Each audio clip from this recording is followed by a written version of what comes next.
Hello, here we go again. It's another one. I'm getting better at this. This is actually me getting better. I used to be really kind of like, oh, hesitant. I don't know what I'm doing.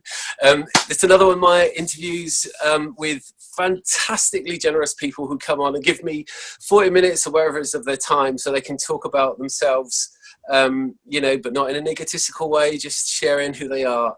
So this is stories of our lives. Because we're all made of stories and we're all sharing them, and maybe we don't share them as much as we should at a deep level. Maybe we're just shouting at each other a lot of the time with all the things that separate us, and maybe underneath, if we just go down a little bit further underneath, we find we're really quite similar. That's my idea anyway, so we'll see where we go. I've got Kerry O'Sullivan who's agreed to talk to me today, so I'm going to say hi to Kerry. Hi, Kerry. Hi. You're right. So this is another one of those ones where I have no idea who Kerry is. We've just been put in touch by Kerry Hales, my partner, and she said, I've got, this project is really taking off for me now, and I'm absolutely loving it. And Kerry got really busy and said, right, I'm going to make a list of people who are going to be brilliant for you to talk to, really creative, dynamic people, and you were, so this is going to be my first question. You were on that list, Kerry. So, do you recognise yourself as a person, who meets that description? Do you get that about you? That someone's going to make a list of people that, I'm interviewing, and they're like, oh, you must interview this woman. She's really got it going on, Does that resonate with you? I think I'm getting there because I think all my life people have always said to me, "Oh, you're an inspiration, and you inspire me." And when they're with me, that my energy is infectious and all this sort of stuff. And I think up until probably about this year, really, or last year, that I don't think I ever really believed it, and I used to sort of shrug it off and go, "Oh, whatever. I'm not really sure what you're talking about." And I think last year was the first time I actually shared sort of my background, my story, and I'm starting to talk more about where I've come from and stuff like that. And every time I talk my truth and who I am, people come up to me and talk to me afterwards and tell me I've inspired them. So, so I'm still kind of getting used to it, but also, yeah, I feel that's who I want to be. Anyway, I've got one of those alphabet things in my hallway I've had for years, and it says inspire, because I've always wanted to inspire and be inspired. So for me, that's kind of the person I want to always be. But I think you have days where you kind of think, am I really? And then you kind of have to sort those thoughts out, kind of thing. But I love it. But yeah, I love it. So let me ask you a question straight away before we get into a little bit of background, because I love talking to people about where they've come from. I'm fascinated in where you are now. How did you get there from where you've come from as a kid and all that kind of stuff? But just really quickly, what does inspire mean to you? What do you? Because you obviously have a. I can see it glowing in your face when you say it. What can you just tell us how you feel about that word?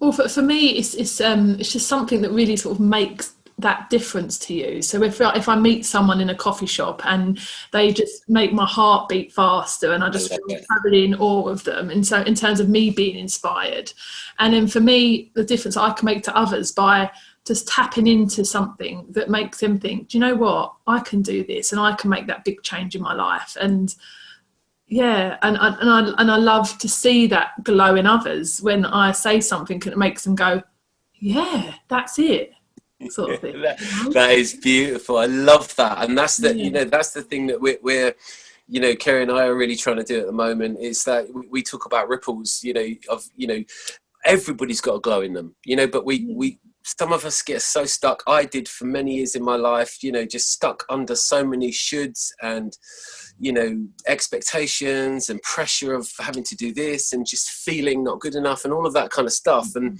if you cut underneath that, you find that most of us have got a real resonant glow and we just want to share it. And when you start sharing it, it's funny because what happens is other people's, it's almost like a little light, it starts shining in everybody. Do you know what I mean? And you just pass it on, and it's so cool. It's lovely. I love that. Okay, so give me, we've got about 40 minutes, 50 minutes, I don't know, it doesn't really matter, but we're not here for a whole day. So give me a version, because this project is all about stories, and with it's the idea that stories are magnificent and just wonderful, and they can express our brilliance and everything. We can get trapped in stories of the past sometimes, you know, like my one when I was young was I was the late person, and that was my story because I was always late. And then at one point in my life, I just decided I wasn't going to be the late person anymore. Yeah. It was really hard to shut that story off though, because, you know, that was my story, you know what I mean? Yeah. So I'm fascinated by stories in their power. But tell me a story. Take me through, if you can. You know, where did you grow up, and how do you get from where? I know this is abridging a lot of your whole life, but where did it start for you? What were you like as a kid? I grew up in Peckham, southeast London. Wow. Okay. Yeah, so that's where I grew up, and I was sort of from a single parent family. Right. And I had sort of many siblings. I was the oldest of 6, and they were like a combination of steps and halves and all the rest of it. Right. But when I grew up, I was always different. I always felt different to everyone else. I always felt like I wanted more. I basically got bullied for most of my childhood life because I wanted to be different. I wanted to wear the different clothes, my hair differently. I just wanted to be different and reach for the stars all the time. And I found that a lot of people that I was around weren't like that, and they were kind of like, Kerry, just stop that, you know, like just almost like I felt quite squashed as a child, I think, and but I always wanted more, and I just and so when the big thing that changed for me was when I went to university. So I left Peckham, and I think that was the point when I realised what a big deal it was that I was so different, because everyone had this massive party for me. It was like, Kerry's going to university, and like everyone came out of the woodwork, and it was like, whoa, Kerry's going to uni, and it was just like, my God, this is like a big deal for these people who I grew up with, because for me it was just what I was doing, you know. My dad thought I was going to become a newsreader. I don't know why, but he seemed to think that if I went to university I'd become a newsreader, and it just had all these different perceptions, and I basically moved way out of Peckham. I went to university in Stoke-on-Trent. And that was the time that I was like, this is my opportunity to really be me. And actually, no one's going to judge me. It's almost my time to sort of reinvent who I am. Like this, leave all behind the bullying and all the stuff that people know me about. Because the person I am now is kind of half the person I was as a child. I mean, I would never let anyone bully me now, but back then, you know, I was very just sort of very locked into my own. I don't know, it was a bad place, you know. So then it kind of, that's when I really started to just feel like this is the start of something, you know. When I went away. So I went to uni, and then I went to live in Canada. So I lived in Canada for a year of my uni life as my kind of sandwich year.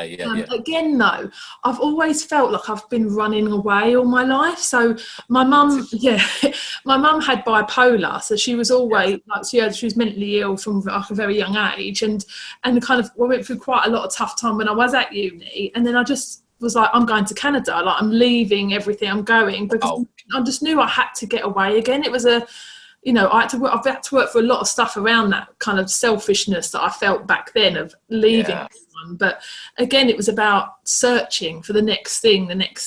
And then I kind of spent my whole life really up until last year, I think, searching for what was next. But I think all I was doing was running away from the stuff that was going on that I weren't dealing with.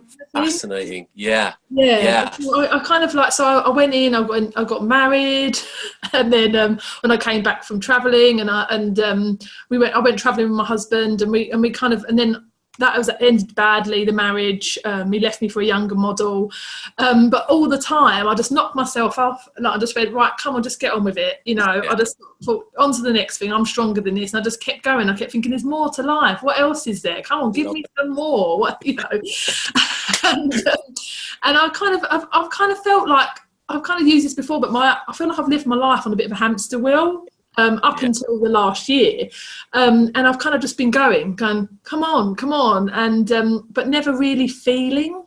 And so for me, the last year, the big thing for me is actually, I think for the first time in my life, I've actually felt something, because I've been so used to going through tough times up and down all my life, and just knocking my just getting up and getting on with it again, that I've never really dealt with anything that happened in the past. I've just kind of gone to it.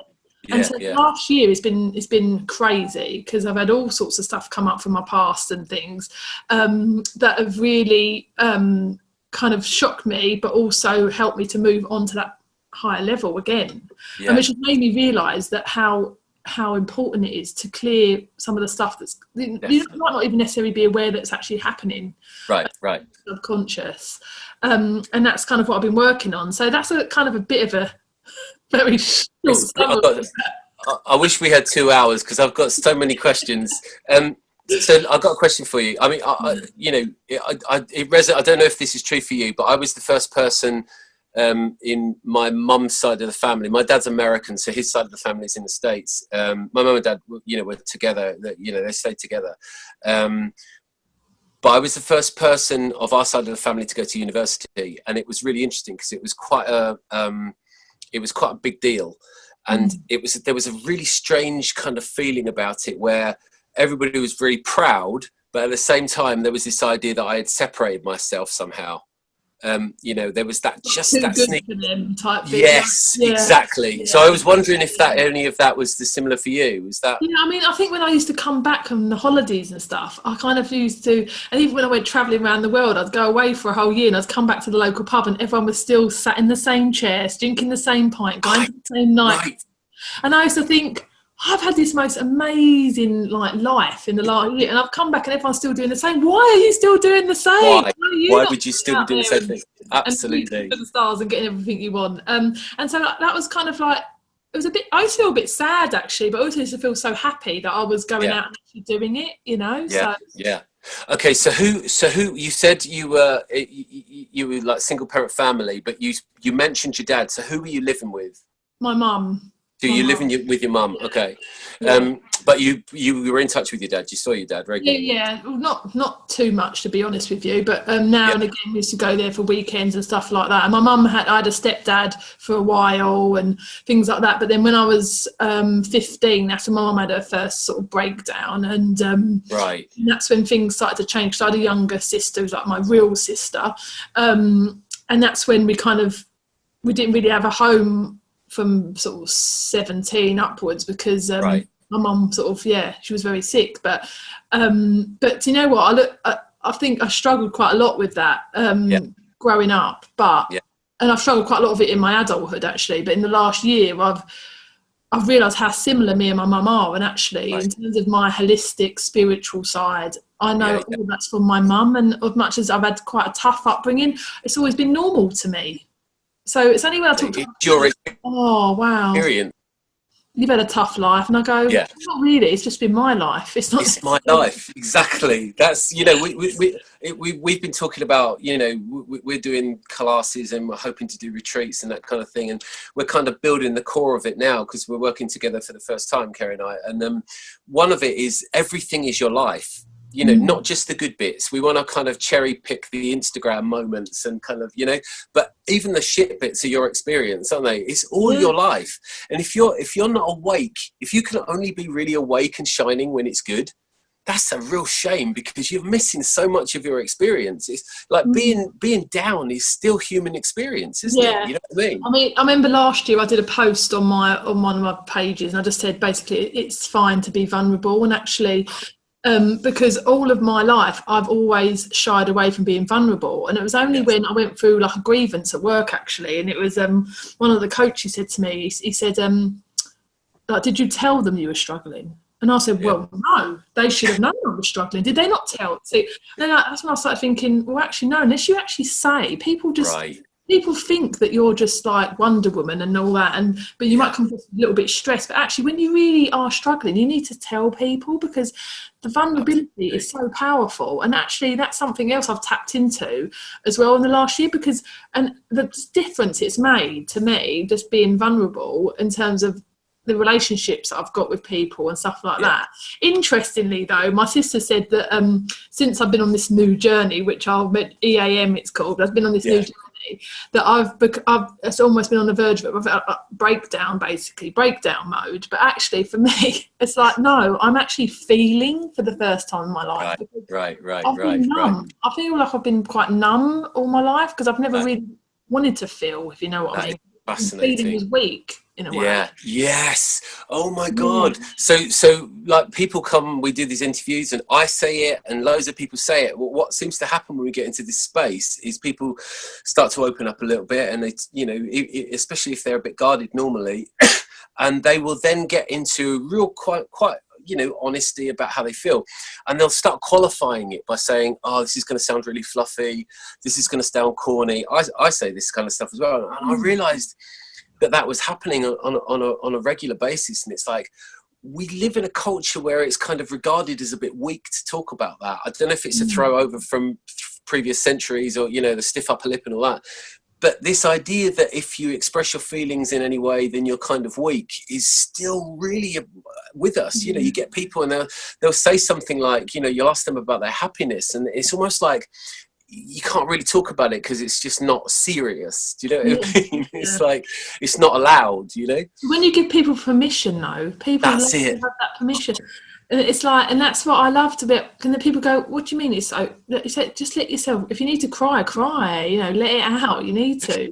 That's so true. And anybody watching, just like, you know, because usually when we do these interviews, people say things all the time, and you just think, I've got to take a moment to say, if you're watching, just listen to what Kerry said, because, you know, sometimes it's been, you know, make a start and take that step, but, you know, Kerry's saying something different here, and and you know, if you are struggling, and if you are bottling a load of stuff up, and if you have got pressure and you're feeling it, talk to somebody. There's always someone. You might not know where they are straight away, but take a step in that direction as well. It's not always like take a step to your magnificence. Yes, you can do that, but there's also take a step to get yourself, you know, get some solace, get some comfort. Just open up to somebody, talk to someone, find someone. I think it's not just talking to someone as well, it's about acknowledging it. I think that's the other thing, is that sometimes you feel it and you go, oh no, I've got to get on with it. Shut it down. It's about acknowledging that you are struggling, and actually, I love that. If you acknowledge it first, then you are able to then accept it, and then I'd probably talk to someone. But if you're running away from that feeling, then you're not gonna. That's such a good qualification. Yeah. I'm so glad you said that, because it is sometimes really hard to just, you know, talk to it. I think that's brilliant, actually. You know, forget what I just said and listen to Kerry. You know, accept it. If you're feeling shitty, no one's, you know, you don't have to feel great. And if there's something in there and it's unresolved or whatever it might be, just like that's part of your experience, and then see where it goes from there. I mean, that's so powerful. Kerry, I just want to push, because I find it so fascinating to talk to people. But I want to push into that bit of you where you said, you know, this kind of thread that you told us the story about, you know, from childhood going through, this feeling of something more. Can you kind of just give that a bit of flesh, because that's fascinating to me. What was that in you, and can you track it to anybody in your family? Do you recognize it in like a parent or a family member? I think my mum, really, because she was always like, whenever she had a breakdown, she would always smash the house up to back to nothing and then start again and smash it back up and start again. It was always a case of like getting rid, starting again, keep looking for what was a better way of living. Yeah, right. Or whatever. It was always like that. So I think I had a lot of that from my mum, definitely. But I really do believe that the main thing was that I didn't love me. I think that's what I've been searching for, is love, because I've never ever loved me. I mean, and it was only like, I remember a coach saying to me years ago, because I always went to the gym every day. I did triathlons, marathons, done so much stuff for charity. I was constantly like, look, I'm giving myself to everyone. Yeah. And she said to me, what if you don't go to the gym tomorrow? What will that mean? And I was like, I can't not do that. And she was like, well, why? I said, because it'll make me feel awful in myself. Well, why are you going to feel awful in yourself? And it was only, and I kind of only now I realise then that even back then there was no, I never ever put myself first. I never ever loved me and who I was. Right. And I think that's still evolving. I'm still, obviously, stuff still creeps up from my past, really, that makes me go, oh, here's another thing. But I think it all comes back down to self-love. Because I think once you're happy in yourself, then everything kind of seems to fall into place. I think that's just like, that resonates with me completely. It's just, that's, you know, and as a person that has, you know, has had huge issues with that myself. Finding a place, you know, and I've talked about it before on here, so apologies again, but you know, there's been a kind of confluence of things coming together. My dad died. There were some family things going on. I turned 50 like a few weeks ago, so that was coming up. There's been so many things that have come together to get me to a point in my life when it was like, I can't keep being this person that is just putting so much pressure on myself to be something that I'm never going to be anyway. Yeah. This perfect person, do you know what I mean? And there was a day in September, and I just woke up one day and said, that's it, I'm done. I am not going to be an unhappy person anymore. And I literally wrote it in my journal, I'm all in now. Every day I'm going to try and find some gratitude. And it's been a fascinating journey, because it's been partly, you know, I rooted myself in some kind of daily commitments to exercise, and I've just developed, you know, just little things like gratitude things. The funny thing is when you get really centered and you start owning who you are, you realize you don't really need those things, because you're just living here in the moment. And that's a beautiful space. I love what you said. It's just absolutely brilliant. I mean, carry on. There's still elements of me that I'm still, there's still something that is not settling with me. Right. So right. I think I posted one of your things the other day about not being ready to kind of go on to the next step. There's still something that I know that I'm here to make a difference, all the stuff that I'm doing in my work, but I've still not figured it out. I suppose there's a bit of impatience in me, and the unsettling of not knowing what's next, but full trust in the universe is going to bring it to me. Absolutely. Leave me a little bit sometimes, still a bit off kilter, should I say? Yeah. And I'm still working through a lot of stuff so for instance, I mean, I never realised I'd so many issues around self-love, really, like I say, until this year, but a lot of it has stemmed from stuff that happened in my childhood. So I won't go into the details, but basically through my energy alignment method thing, that was all about delving deep into your subconscious, I basically remembered stuff from my past that I never ever even remembered, I never knew or acknowledged, and it was all quite harrowing stuff. It was all around abuse, and I was raped and things like that. Crazy stuff. And say it, I'll say it like this, because it's just, for me, it is just a thing now, because I've worked on the resistance. But all of that stuff that happened to me in my past has been holding me back, but not knowingly holding me back. So where it's come up in the last year, what I've realised is that it's loads of stuff has come up around sexuality and who I am around that field, which is obviously it's a massive taboo subject, sex in general. And I've always loved talking about sex, for instance. My friends have always said to me, Kerry, like, leave off, like, oh, like, everyone just thinks that it's so complicated. And I'm so different again to all my friends when it comes to that. But that is the area that I love and I want to light up, because this is the stuff I want to do, but there is still something holding me back from speaking and doing all that stuff, because it is so taboo. So I spoke about it for the first time with your wife when we did the day last year, and it was the first day I actually spoke about it, and everyone was a bit like shell shocked, but also a bit like, this is really exciting. And after they all came up to me, and I thought, this is what I'm meant to do, but I'm kind of still working through it all. So like I say, I've still not figured it out, but I don't think anyone really does forever. You don't figure it out and just think this is it. Right. You have to keep on evolving, don't you? Absolutely. I think the minute you start, you know, trying to control it, you kind of slipped into your ego mind, haven't you? And you're trying to plan it out. And I think in those moments, it's like take a breath and just trust. You know what I mean? Yeah. I got so tell me the story, like, you know, if you like, bring it kind of up to date. So you're going around and you're kind of looking still, and then you have this realization that, you know, and I think so many people resonate with that. You know, we're looking outward. I think we're a culture that is encouraged to look outward to find happiness. Mm-hmm. And it's like, again, I'm going to say exactly the thing I said a few minutes ago, but it sounds cheesy and corny, but the Buddhists have got it right, I think. You know what I mean? It's like, you know, you're only going to find peace within.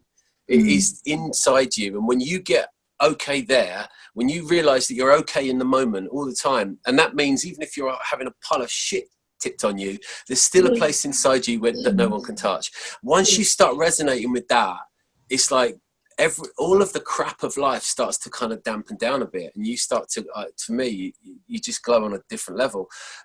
But just like, so take me through like what you found, because I don't know what EMA is. So just explain how you found it. Everyone always says EMA, EAM. EAM, sorry. So I did a online 2-week thing a year ago, and it was basically about clearing resistances in your energy, in your subconscious, that could be holding you back. So every day you want to be in flow, 100% in flow, and that's when you're completely balanced, when the world's like a happy place, and you're like, I can do this, and like messages all day, you're just like, whoa, yeah, we're on fire. And then some days you wake up and you just naturally have this kind of, sometimes you might have this sort of sluggish, and you're kind of not really sure why you're feeling that way. And the method that I've learned through this kind of course I've been doing is something that you can do, and it's basically, it's not affirmations, it's very similar. You basically have to clear the resistance that there might be in your energy, and that could be a feeling in your body, it could be a fault that you've got that you know is a resistant fault, and then you basically, the important bit is the manifestation after that. You clear it, and then you think, what do I want? I want love, joy and happiness. I want to be positive. I want, what do I want to achieve in that particular day, and bring it, you call it in, and then you basically are that person. So that's very basically, but for 10 months I've got through a journey with this, and I've been on like a really tight-knitted collective group, and every month we've dealt with different things like relationships, emotional health, physical health. And I've literally worked through every single part of my life using this method. And so by working on the subconscious at that level, what's happened is I've basically peeled back the onion, and stuff's come up to be dealt with. Stuff that I've run away from all my life. So there's been lots of snot and tears along the way, but ultimately, after I've released it, it's basically, and every time I release something, I think, I've got this, and something else might happen, but I've got the tools now to be able to. So where does so out of that journey and coming to this, where does the sexuality fit in with that? What is that specifically? Do you mind talking about that? No, it's fine, because it all came down to the fact that I've almost had two sides to me. I've got like the holistic Kerry, like I'm a therapist, and everyone's like, oh, she's so sweet and holistic, pling plong, pling plong.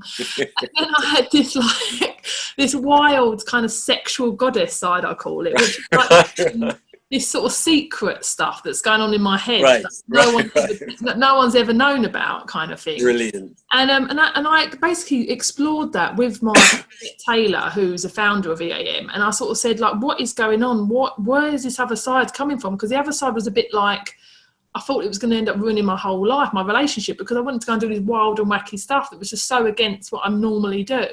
And we kind of delved deeper into it, and it basically came from the stuff that had happened to me when I was younger, because I was almost been suppressed all my life, and I never really realised how suppressed I was, really, until we started working through it.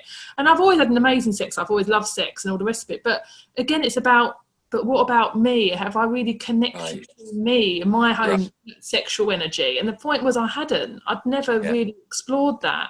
So now basically the next step for me is I've explored the power of basically when you're in touch with your sexual energy, how powerful again that is. And I've also met so many people that basically just lay back and think of England generally, and they're not enjoying sex, and it's because they're not in touch with who they are. They don't want to express who they really are. So for me, part of the work I think I'm going to end up doing is around getting people, giving them permission again to talk about what is it that you want sexually. What is it? How do you feel? Have you got any resistance that's holding you back? So some people have had babies and stuff like that, and they've then gone, I'm not going to do it anymore. I feel disgusting in my body or whatever it is. But then it's about self-love again. It all comes back to love.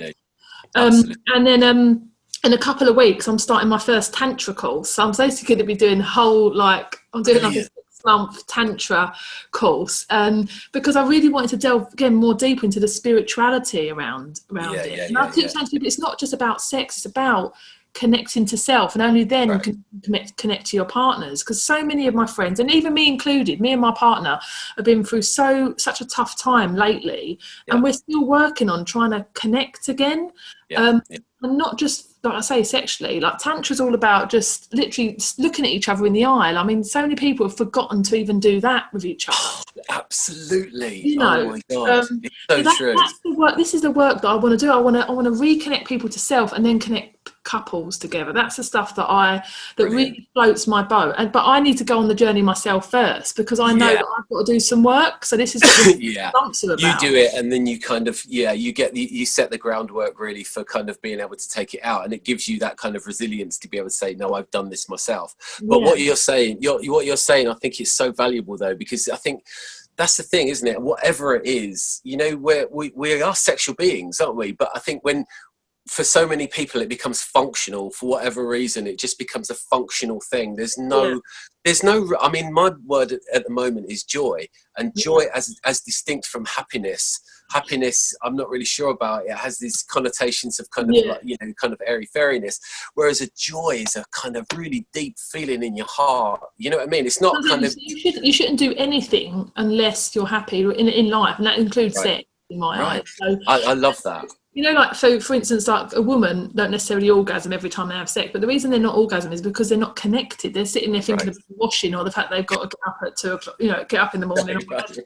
And the thing is, it's all about, unless you're really, really connected to that person, when you're kissing, making love, whatever it is, you're not going to feel that energy between you. And so for me, that's what my next, I can say, 6 months is about, exploring that. And I've already I've done so much exploration last year already around that. And like I say, I keep talking to people, and the more people I talk to, the more I realise that there's a massive kind of area that needs to be kind of, you know, profile needs to be raised around it, because again, it's something that people don't necessarily, like us British, don't like to talk about which makes me even more, you know, more excited about it, because I love the idea of standing on the stage doing a TED talk all about sex. That's really what my vision is. I can so see it's going to happen. I can so see. You know what though? You've potentially got £1 million business, because honestly, it's the elephant in the room. It's like, I think the funny thing is what you're talking about is the kind of anathema of like the porn industry, which is like all ego. It's like it's sex as ego. Do you know what I mean? Which you know, we're probably chimps underneath, like, you know, that part of our brain. But if you get into the human side and you combine the physicality of the chimp with actually the human capability for joy in connection, that's a completely that's tantric, I suppose, isn't it? That's a completely different level. Connection and communication. So there's so many people I spoke to, and they go, I really like the idea of this, or my husband, you know, bought this sex toy home and I was so disgusted by him, and but actually I wouldn't mind trying it, but now I won't want to. But it's like, and then they can't feel embarrassed, they don't want to talk about it, and it's like, it's about permission, and it's telling them that you can speak to them. Like, if you're in a relationship, a long-term relationship, you're there for the duration. So what's the point in keeping quiet? Tell them who you are. Exactly. You're going to live this life for the next, you know, 40 years or whatever, and you're going to have sex functionally. This is a major part of your being, and you're just going to compartmentalize it into this freaking 5-minute functional thing, like having a crap. Do you know what I mean? It's ridiculous. It's like, listen, first they have to feel it themselves. That's the thing. They have to really feel and love their bodies, love their mind, love who they are. So for me, that is the first step. Because if you don't love yourself, you're never going to get there anyway. So I love that. Listen, I just want to say one thing to you. There's a book called, it's really funny, there's a book called, what you said just resonated with me. You were kind of describing the people and the kind of, you know, the story of the sex toy and everything like that. There's a great book by a guy called Michael Singer. It's called The Untethered Soul. Fantastic book, kind of, you know, Eastern philosophy, Buddhism kind of thing about ego and that kind of stuff. But he talks about your mental, how does he, you know, your mental paradigm, your mental limits, the limits of your kind of conceptual world, and how, you know, that defines what you find acceptable or not acceptable. And if you don't push those limits, if you don't try and grow by pushing, getting uncomfortable, those limits kind of close in on you. Do you know what I mean? And it's really fascinating listening to, you know, like you say, examples of people, and it's, you know, you know, sex has to be in this category. I have to do it like this, and anything outside that is deviant, or, you know what I mean? And the stories we have around that are fascinating. I mean, I've done so much research. I've been reading, David D does another really good author, and he's got a book called The Superior Man, and that's around, it's around men really and their sexual desire. But I'd recommend any woman read it, because it's a real good insight into you guys, which is sometimes a little bit hard to understand.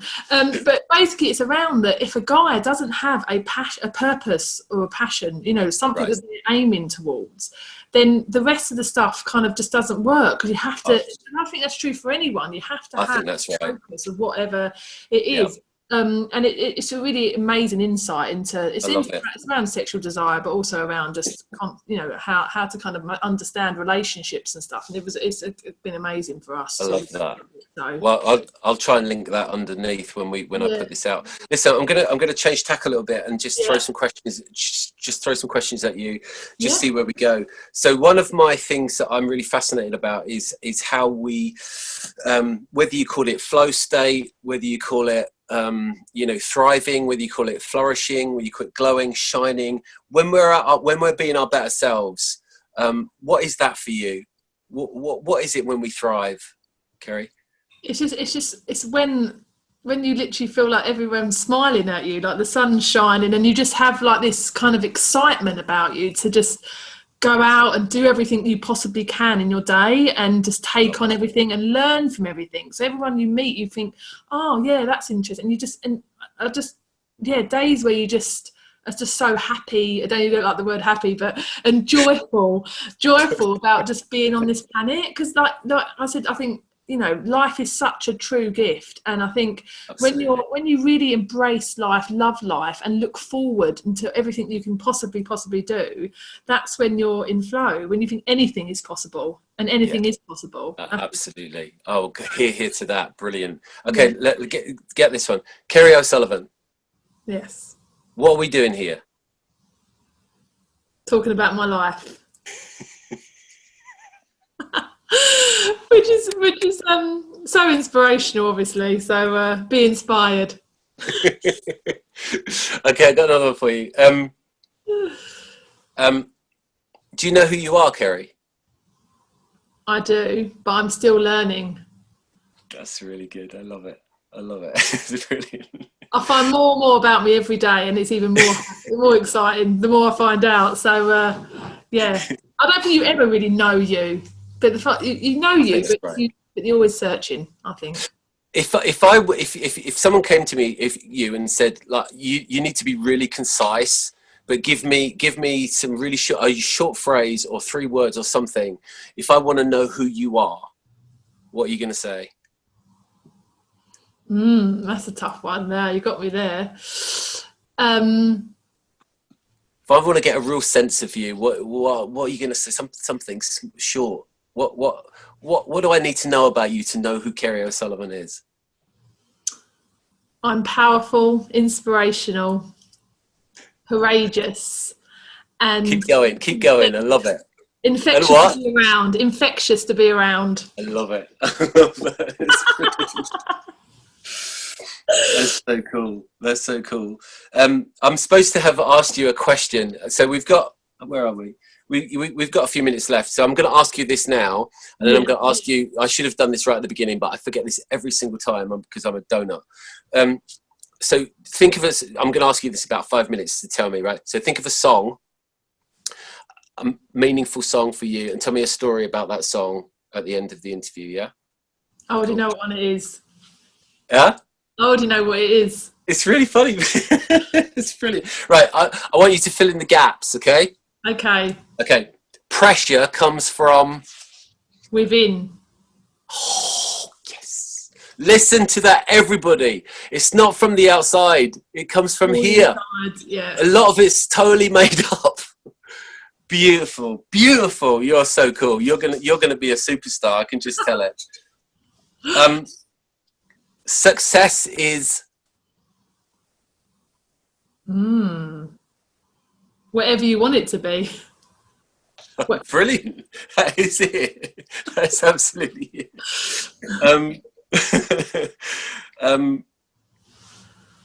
Kerry, in the end, it all comes down to you and how you feel inside. Love it. Just love it. Absolutely brilliant. Kerry, would you say you had a personal philosophy? If I pushed you and said, like, how do you live life? Do you live your life according to standards, or is that a work in progress? Or do you have a personal philosophy? Do you have something that you go to? My purpose is all around inspiring and making a difference. For me, everything I do, I always want to align to making a difference. in the world, into it, Yeah. you know, as close as I can, or into the world. That's always something that's always driven me. So everything I do every day, have I made a difference? Have I inspired? But it just made a difference to myself and others. It's not just about other people. It's about to myself as well. Made a difference in my day, my children, whatever. So, right. I love that. So I've been working, not many people know this, but I've been developing a small time machine. And I've got a working prototype. It actually works, so it's safe. And I'm going to let you borrow it. But the trouble is, you only get about a minute. You get a very short amount of time. But I want you to go back to a point in your childhood, and I want you to. What you're going to say, if you don't mind, can you share what you're going to say to young Kerry? Oh, I'd say it's not your stuff. It's theirs. It's getting me. So all those bullies, all those people that made my life hell, it's nothing to do with you. It's all about them. That's brilliant. God, you got me totally. Oh dear, oh dear. I'm going to have to stop asking that question, because that pretty much gets me every time. It's like, I suppose I'm talking to myself as well, you know what I mean? Yeah. That's so cool. Oh my God, you've been brilliant. You know what? You're just gonna. I think you just are gonna be. You just have to just do it. Whatever you're doing, you just got to do it, because what you said, infectious. It is brilliant. You just got to keep doing it. Thank you. Listen, tell me about your song. It's the Andra Day, Rise Up. No, Rise Up, Rise Up. Na, na, na, na. Basically saying, it's rise up, basically saying when you get knocked down, you just pick yourself up and you just rise even higher.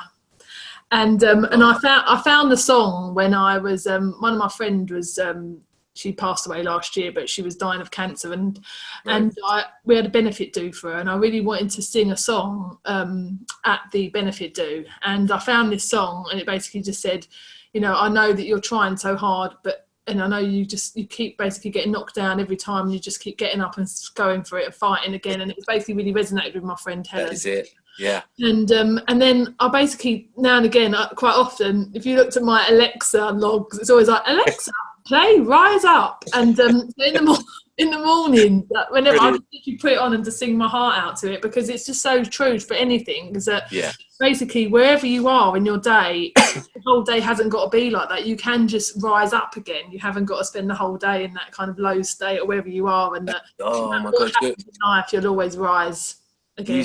You have so much wisdom. It's like, again, listen to that. You know, your boss might chew you out and call you see you next Tuesday or whatever it is, but that doesn't have to define your day. Do you know what I mean? It's like you're still capable of just stepping out of that, because again, listen to Kerry, that's not yours. You know what I mean? That's their shit, and you can still sort of rise up above that. Can you send me a link to that song? Because I probably do know it, but I can't think of it. But if you could send me a link, and I'll link it to the video and share it. Kerry, you're an absolute force of nature. I can see, you know what, it's just, you know, just keep doing what you're doing, and good things are going to happen. I'm sure of it. It's been brilliant to talk to you. Thank you so much. Thank you for your time as well. That's all right. Take it easy. Take care. Bye. Thanks very much. Bye, Kerry. Bye. Bye.